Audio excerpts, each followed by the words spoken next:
प्राणायाम। प्राणायाम कितने प्रकार के होते हैं, जानिए इसके तौर तरीके और फायदे। योग क्रिया सदियों पुरानी परंपरा है जो अब तक चली आ रही है। योग क्रिया में सबसे बड़ी भूमिका श्वास की होती है। यौगिक क्रियाओं में सबसे ज़्यादा इस्तेमाल श्वास का किया जाता है, जिसके न सिर्फ शारीरिक बल्कि मानसिक रूप से भी काफ़ी लाभ है। प्राणायाम का सीधा सीधा मतलब होता है अपनी सांसों पर नियंत्रण रखना।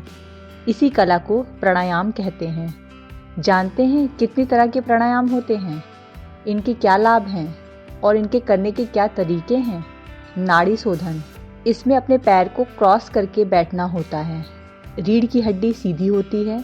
अंगूठे से अपने दाएं नाक की छिद्र को दबाएं और बाएं नाक से श्वास को बाहर निकालें। इस प्रक्रिया को दूसरी बार भी दोहराएं। अब इस पूरी प्रक्रिया को 10 से 15 मिनट तक बार बार दोहराएं। शीतली प्राणायाम, इस प्राणायाम से शरीर को ठंडा रखने का प्रयास किया जाता है। पहले ही की तरह आसन में बैठ जाएं। अब से 6 बार गहरी सांस लें। अपने मुंह से ओ शेप बनाएं और जोर जोर से सांस अंदर लें और नाकों से बाहर निकालें। इसे भी 12 से 15 बार दोहराएं। उज्जयी प्राणायाम, इसमें समुद्र की लहरों के जैसे सांसों से आवाज़ निकालना है। इससे काफ़ी रिलैक्स मिलता है। इसी आसन में बैठे रहें। अब जोर से सांस लें ताकि गले तक से आवाज़ आए। दूसरे चरण में अपने मुंह को बंद रखें और नाक से सांस बाहर छोड़ें। इसे कुल 12 से 15 बार करें। कपालभाति प्राणायाम, इसमें भी आपको उसी आसन में बैठना है। सामान्य तरीके से 2-3 बार सांस लें। इसके बाद जोर से सांस अंदर लेना है और उतने ही तेज से बाहर छोड़ना है। अपने सांस लेने और छोड़ने की प्रक्रिया का असर यहाँ आपके पेट पर दिखना चाहिए। इस क्रिया को 20 से 30 बार करें। दीर्घा प्राणायाम, इस क्रिया को लेटकर किया जाता है। तेज सांस लें ताकि आपका पेट फूले। थोड़ी देर इसी मुद्रा में रहें और फिर धीरे धीरे सांस बाहर की ओर छोड़ें। दूसरी बार और तीसरी बार आपको और भी गहरी सांस अंदर लेनी है और ऐसे ही थोड़ी देर तक रोककर उसे बाहर छोड़ना है। इस क्रिया को 5 से 6 बार करें। विलोम प्राणायाम, इसमें 2 तरह की क्रिया की जाती है।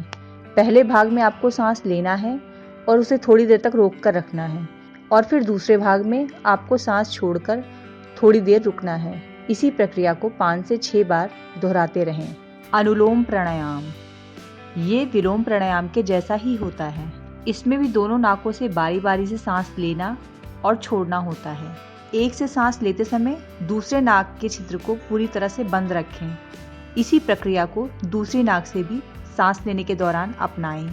भ्रामरी प्राणायाम, इस प्राणायाम में आपके आँख और कान दोनों बंद रहते हैं। आप अपने कानों को अपने अंगूठों से बंद करें और अपनी उंगलियों की मदद से अपनी आँखों को बंद करें।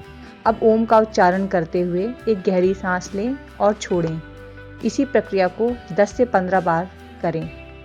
भस्त्रिका प्राणायाम, ठंड के दिनों में शरीर को गर्म रखना है तो इस प्राणायाम को करने से लाभ मिलता है। पैर क्रॉस करके आसन ग्रहण करें और तेज गति से सांस अंदर लें और बाहर छोड़ें। कुछ राउंड के बाद इस प्रक्रिया को धीमा कर दें और ऐसे ही समाप्त करें। मूर्छा प्राणायाम, यह थोड़ा मुश्किल प्राणायाम है क्योंकि इसमें बिना सांस लिए केवल सांस छोड़ना होता है। इससे आपके शरीर में कार्बन डाइऑक्साइड की मात्रा बढ़ती है और एक समय पर आप अचेत की मुद्रा में आ जाते हैं। अब नींद की मुद्रा में आप सांस लेते हैं तो आपको चेतना आती है। पलवनी प्राणायाम, यह प्राणायाम पानी के अंदर किया जाता है और इसे अनुभवी योगी ही कर सकता है। इसमें अपनी सांसों पर नियंत्रण रखना होता है कि आप पानी के अंदर भी शांत मुद्रा में रह सकते हैं। ये हैं प्राणायाम के फायदे।